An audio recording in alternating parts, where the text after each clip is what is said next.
Les bases, préambule. Avant de jouer à n'importe quel jeu, il faut en connaître les bases et les règles.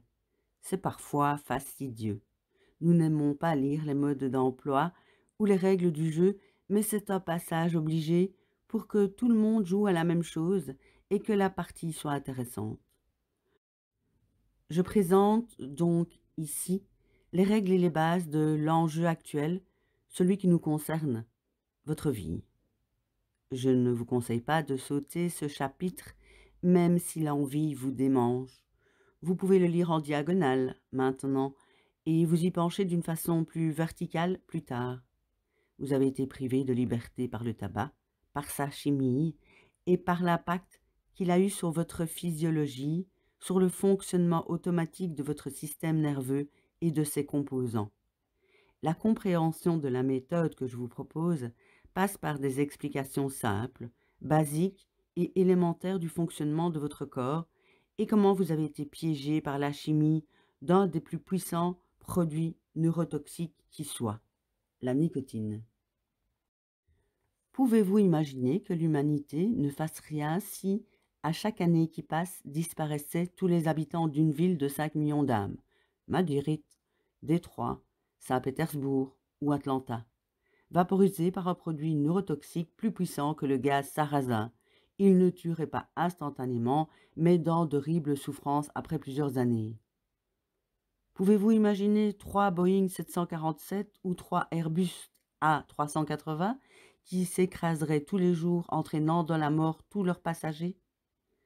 Ces passagers sauraient qu'ils ont un risque sur deux que cela leur arrive, et ils achèteraient pourtant des paquets entiers de billets tous les jours depuis des années pour prendre ces avions. Et encore, ce dernier exemple ne concerne que l'équivalent des fumeurs pour les États-Unis. Pour le monde entier, ce seraient 4 paquebots Titanic tous les jours qui sombreraient, corps et âme, engloutis dans des vagues de fumée, et tous volontaires, sains de corps et d'esprit, paraît-il. Les comparaisons morbides, les photographies choquent, les phrases à l'emporte-pièce s'envolent dans la fumée de l'indifférence, car le neurotoxique cité plus haut s'est insinué dans vos connexions neuronales. Il a détourné votre jugement, vos choix et votre libre arbitre en modifiant les règles du jeu à son avantage. Pour le tabac, tous les jeux de la planète deviennent un jeu d'échecs, où meurent le roi et la reine, où s'écroulent les tours, où le beau cavalier tous crache et s'essouffle, où tous les pions sont des fous d'avoir voulu jouer à ce jeu sans en connaître la règle faussée à la base. Échec et mat. Fumer, c'est le passage à tabac inéluctable de votre volonté. Laissez-moi donc au moins une fois vous donner le manuel des règles du jeu de la vie pour que vous puissiez comprendre comment nous allons repiper le jeu à votre avantage et revenir à la programmation initiale dont la nature vous avait pourvu à la naissance. Damer enfin le pion au tabac, redevenir reine, redevenir roi. Ce n'est pas la nicotine qui tue, ce sont les 4000 composants chimiques toxiques bourrés dans chaque cigarette. La nicotine est là avec pour seule règle du jeu fumer une autre cigarette. La nicotine est un produit neurotoxique. Elle mime les effets de composés biologiques essentiels. Elle détourne vos décisions pour inhaler toujours davantage les produits associés qui, eux, vous tueront. La nicotine vous tuerait si vous absorbiez en une fois sa dose létale, mortelle, mais pas par cancer, insuffisance respiratoire ou accident vasculaire, par paralysie respiratoire et musculaire, convulsant, coma et arrêt cardiaque en quelques minutes. La dose létale de la nicotine est de 60 mg pour un adulte environ, sachant qu'il y en a entre 6 et 17 mg de nicotine dans chaque cigarette. Faites le compte.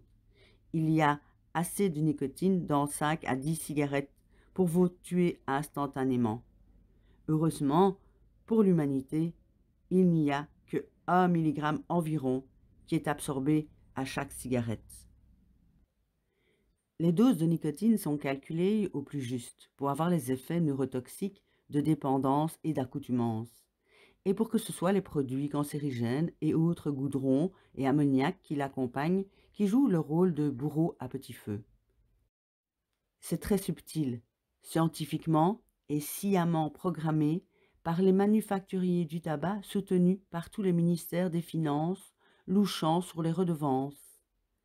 Chaque cigarette contient la juste dose de nicotine pour que vous restiez en vie le temps de trouver d'autres générations d'acheteurs à accrocher et qui vous succéderont. À de très nombreuses reprises, je vous dirai que le tabac est paradoxal.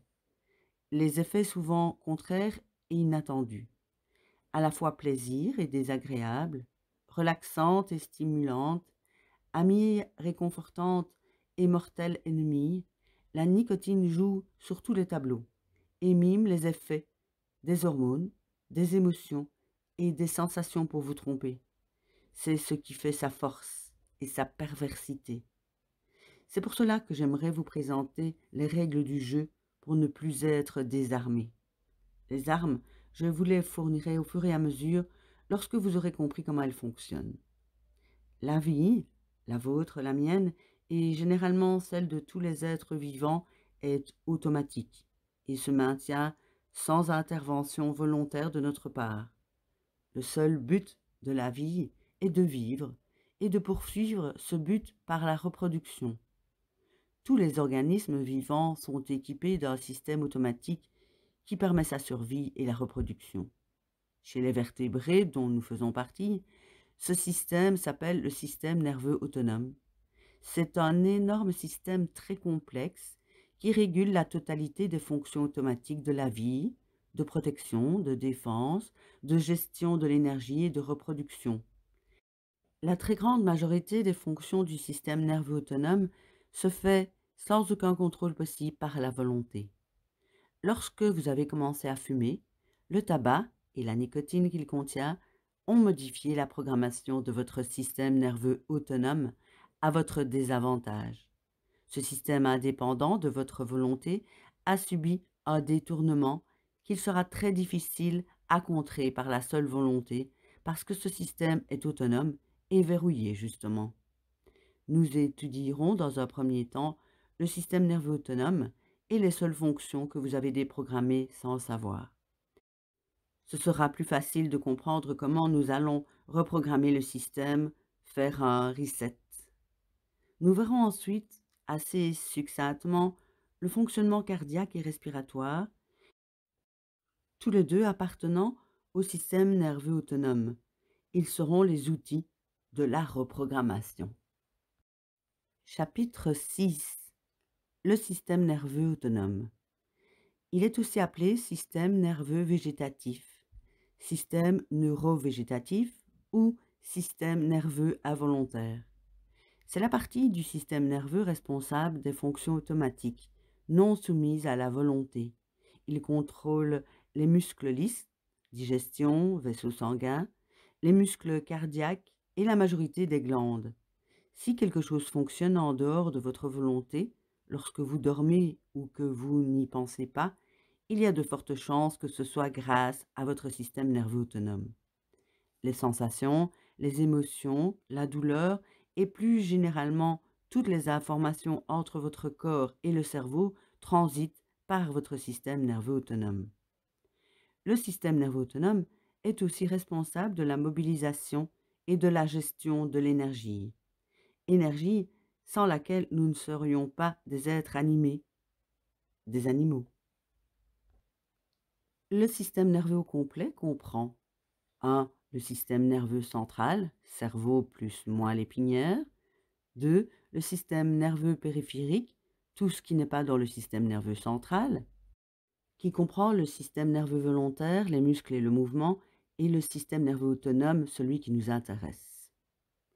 Nous allons maintenant continuer à explorer le système nerveux autonome. Le système nerveux autonome comprend deux branches principales, le système nerveux sympathique et le système nerveux parasympathique. Sympathique et parasympathique sont des systèmes nerveux appelés antagonistes, c'est-à-dire qu'en général, lorsque l'un stimule un organe, l'autre l'inhibe. Ces deux branches participent à toutes les régulations automatiques du corps humain. À chaque fois que j'écrirai le système nerveux sympathique stimule ceci ou cela, vous pouvez être certain que le système nerveux parasympathique fait le contraire et inversement. Le système nerveux sympathique. Le système nerveux sympathique est responsable de la mobilisation de l'énergie pour l'état de fuite et de combat. Il est responsable de la mise en état d'alerte pour toute activité physique et intellectuelle. Il est constamment actif et participe à l'adaptation en temps réel aux changements environnementaux. C'est le système nerveux sympathique qui est mis en action lors de la réaction du stress. J'aime bien expliquer que le b.a.-ba du système nerveux sympathique, c'est de se battre ou de se parer. Le système nerveux sympathique est aussi responsable de l'état d'immobilisation par la peur, se barricader. En anglais, ce système est connu pour être celui des 3 F, se battre, s'enfuir et s'immobiliser. Certains auteurs ont ajouté une quatrième fonction physiologique, sympathique, en 4 lettres débutant aussi par la même lettre en anglais, to F. Le système nerveux sympathique stimule tous les organes nécessaires à l'état d'alerte, de fuite et de combat. Il inhibe ou ralentit tout ce qui n'est pas indispensable à cette mobilisation de l'énergie. Le système nerveux sympathique est un gestionnaire de l'énergie nécessaire à l'adaptation à l'environnement. Le système nerveux sympathique contrôle une grande partie des activités inconscientes, autonomes du corps humain. Par exemple, l'accélération de la fréquence cardiaque et respiratoire. Le système nerveux sympathique a également des effets sur les cellules et certains organes grâce à l'action des substances qu'il fabrique lui-même, les neurotransmetteurs. Ce sont des substances chimiques destinées à transmettre une information nerveuse à distance. Le neurotransmetteur le plus connu du système nerveux sympathique est l'adrénaline. Il en existe beaucoup d'autres. Ils sont détaillés plus loin car c'est sur ces neurotransmetteurs justement qu'agit la nicotine, que j'appelle un neurotransmetteur. Voilà un résumé des principales actions du système nerveux sympathique. Réfléchissez un peu et vous pourriez les déduire à partir de n'importe quel organe. Il suffit de penser: que se passe-t-il dans cet organe lorsque j'ai peur, lorsque je suis stressé, lorsque je dois m'enfuir ou battre? C'est le système nerveux sympathique qui est responsable de la stratégie. Accélération de la fréquence cardiaque et respiratoire pour apporter plus d'énergie aux muscles sous la forme d'oxygène et de sucre. Augmentation de la pression artérielle en serrant toutes les artères. Vasoconstriction. Le système nerveux sympathique augmente la pression pour envoyer plus de sang aux extrémités.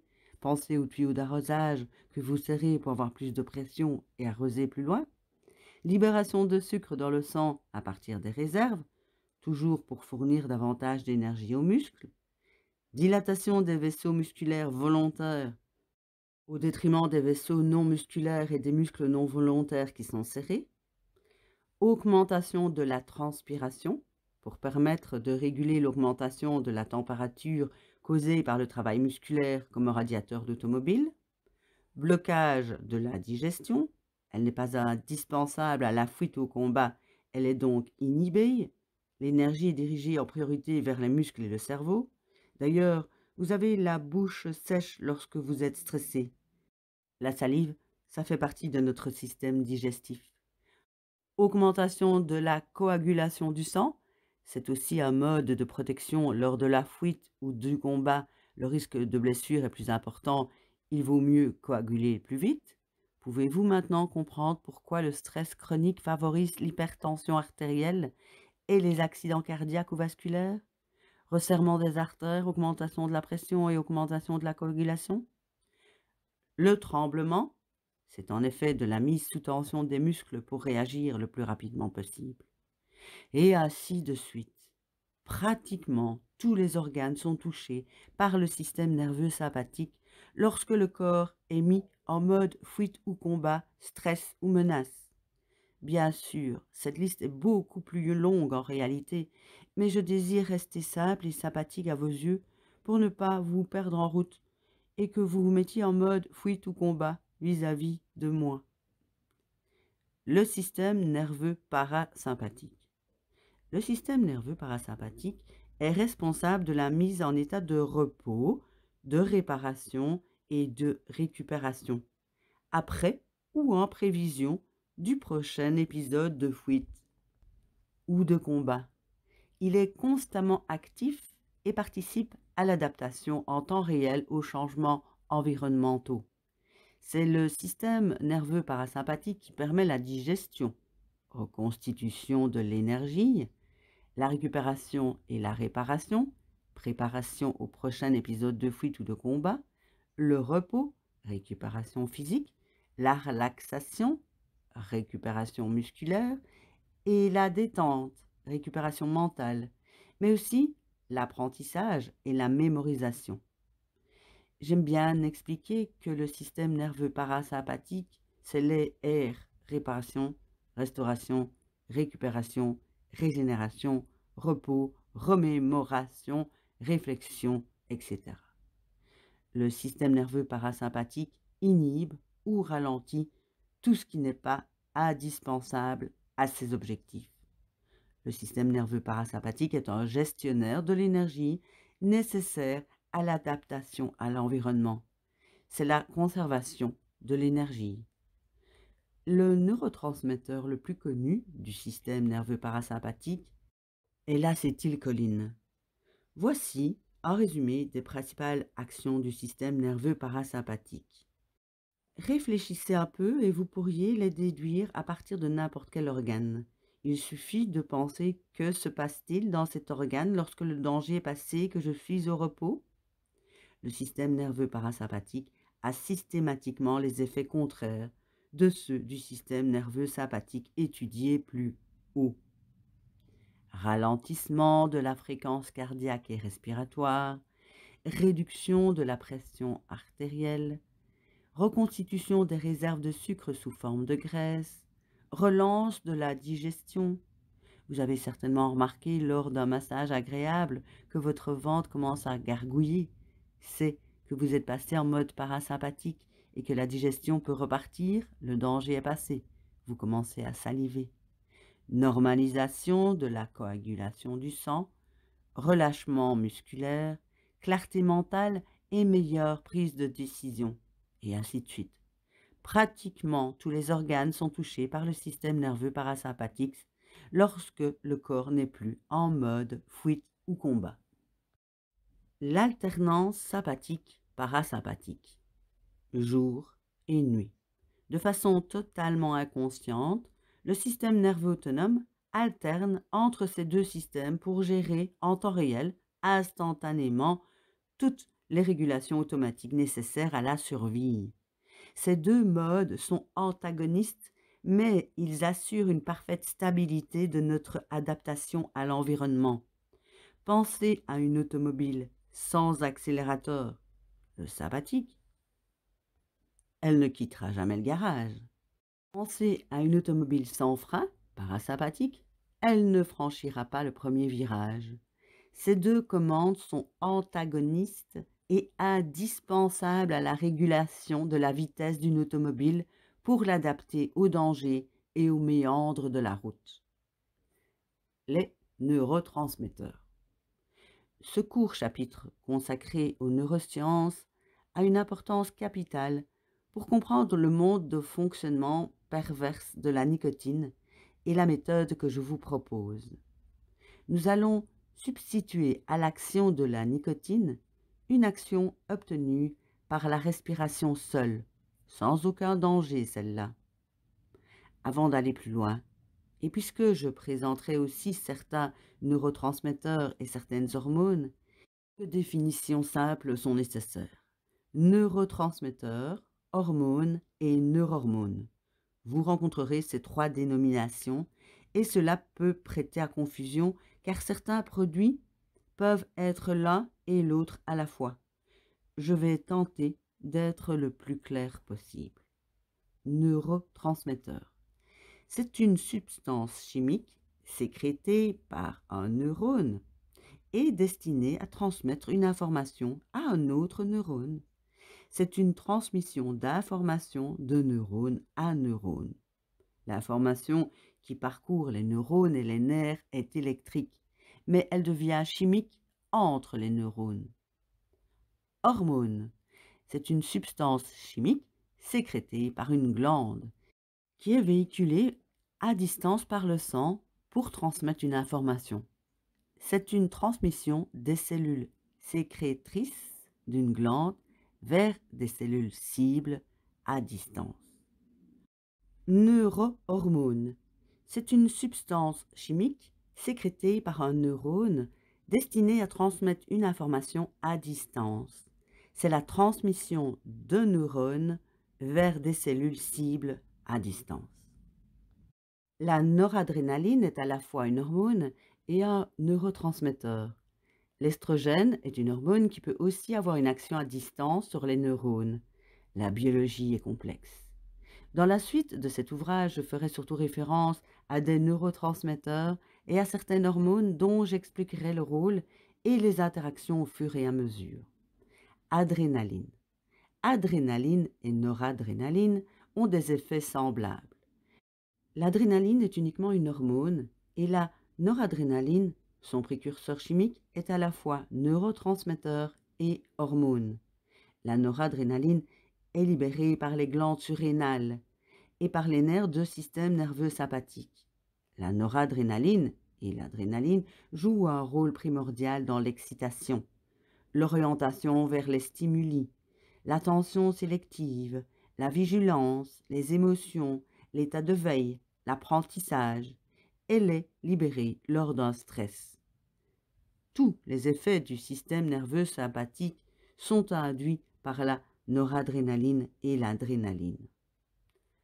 Cortisol. Le cortisol est une hormone sécrétée par les glandes surrénales. Il est responsable de la mobilisation de l'énergie pour la fuite ou le combat. Il est donc lui aussi au service du système nerveux sympathique. Le cortisol est l'hormone principale du stress chronique. Son excès est responsable de tous les effets néfastes du stress. En résumé, adrénaline et cortisol sont deux éléments essentiels du système nerveux sympathique, fuite ou combat. L'adrénaline, c'est une force tactique au court terme. Le cortisol, c'est plus une forme stratégique pour le long terme. Acétylcholine. L'acétylcholine est un neurotransmetteur, l'un des plus importants du système nerveux autonome. Il est le principal vecteur du système nerveux parasympathique. Il a donc les effets inverses de ceux de l'adrénaline. Tout ce qui n'est pas nécessaire à la fuite ou au combat concerne l'acétylcholine. L'acétylcholine est un puissant modulateur de nombreuses autres hormones, neuromodulateurs. Elle intervient dans le processus d'apprentissage et de mémorisation. DHEA. La déhydropiandrostérone est une hormone sécrétée par les glandes surrénales, le cerveau et les ovaires. C'est un précurseur de la testostérone et des œstrogènes. La DHEA est un antagoniste du cortisol, c'est-à-dire qu'elle sert de régulateur en contrebalançant les effets du cortisol. La DHEA a donc des effets de stimulation du système nerveux parasympathique. La DHEA a des puissants effets anti-vieillissement. Le système parasympathique, c'est la réparation, la restauration et le renouvellement. La DHEA est nécessaire pour la mémorisation et l'apprentissage. Des niveaux faibles de DHEA sont retrouvés dans des maladies comme le cancer, les maladies cardiovasculaires, la maladie d'Alzheimer, le diabète, la dépression, etc. En résumé, acétylcholine et DHEA sont deux éléments essentiels du système nerveux parasympathique, repos, réparation, récupération. L'acétylcholine, c'est pour une action immédiate. La DHEA, c'est pour une action plus prolongée. Ah, que le corps humain est bien équilibré. À retenir, la noradrénaline est le neurotransmetteur principal du système nerveux sympathique, fuite et combat, et l'acétylcholine, celui du système nerveux parasympathique, repos, réparation, récupération. Dopamine. La dopamine est un neurotransmetteur, mais aussi une neurohormone. C'est le précurseur de l'adrénaline et de la noradrénaline, que nous venons d'évoquer quelques lignes plus haut. La dopamine est donc arrangée dans les neurotransmetteurs du système nerveux sympathique. Au niveau du cerveau, la dopamine, neurotransmetteur, joue un rôle primordial dans la motivation et la récompense. Elle est sécrétée comme récompense après des expériences comme la nourriture, l'amour ou des stimuli neutres qui ont été associés avec du plaisir. C'est aussi elle qui est responsable des addictions et des accoutumances. Par exemple, la cocaïne et les amphétamines amplifient les effets de la dopamine en démultipliant la motivation et la compulsion à rechercher une nouvelle dose. Au niveau périphérique, la dopamine, neurohormone, a des effets beaucoup plus complexes qui peuvent être soit du type sympathique, soit du type parasympathique, et en particulier une dilatation des artères. La sérotonine. Nous terminons notre tour d'horizon des hormones et des neurotransmetteurs par la sérotonine. Il s'agit à la fois d'un neurotransmetteur et d'une hormone. Son rôle est complexe, principalement lié à la régulation du cycle circadien, jour et nuit, et de l'humeur. Un faible taux de sérotonine est associé à la dépression et à l'humeur maussade. De nombreux antidépresseurs stimulent l'augmentation du niveau de sérotonine. La sérotonine est aussi liée au comportement alimentaire et sexuel. La sérotonine est appliquée dans la régulation de la douleur, de l'agressivité.